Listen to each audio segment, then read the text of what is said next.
President রইসির দাফনের মধ্য দিয়ে নতুন এক অধ্যায়ে পা রাখল ইরান। নতুন এই যাত্রা কেমন হবে তেহরানের, তা নিয়ে এরই মধ্যে চলছে নানা বিশ্লেষণ। বিশেষজ্ঞদের মত, রইসির মৃত্যুতে পরবর্তী প্রেসিডেন্ট কিংবা সর্বোচ্চ নেতা কে হবে তা নিয়ে জল্পনা কল্পনা শুরু হয়েছে ঠিকই, কিন্তু খুব জটিল হবে না সে অঙ্ক। বড় কোনো ধাক্কাও খাবে না দেশটির পররাষ্ট্রনীতি। অপরিবর্তিত থাকবে অভ্যন্তরীণ, আঞ্চলিক এবং রাজনৈতিক প্রেক্ষাপটও।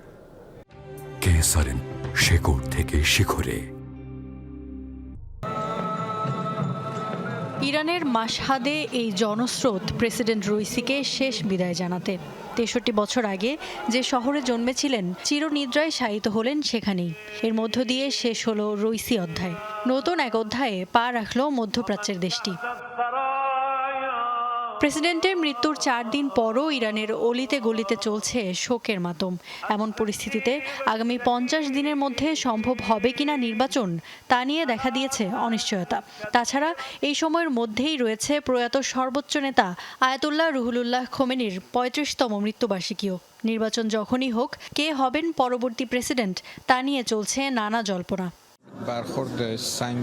মোহাম্মদ মোখবার ছাড়াও সম্ভাব্য প্রেসিডেন্ট হিসেবে নাম আসছে পার্লামেন্টের স্পিকার মোহাম্মদ বাঘের কালিবাফ, সাবেক স্পিকার আলী লারিজানি এবং সাবেক পারমাণবিক প্রধান আলী আকবর সালেহির। এ তালিকায় নাম আছে রইসির স্ত্রী জামালেহ আলামুল হুদারও।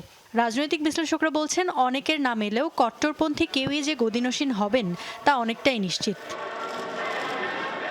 জল্পনা শুরু হয়েছে পরবর্তী সর্বোচ্চ নেতা নিয়েও। আলী খামেনির উত্তরসূরি হিসেবে রইসিকে সবচেয়ে গুরুত্বপূর্ণ বলে মনে করা হচ্ছিল। তবে রইসির মৃত্যুর পর শোনা যাচ্ছে আলী খামেনির পুত্র মোস্তফা খামেনির নামও।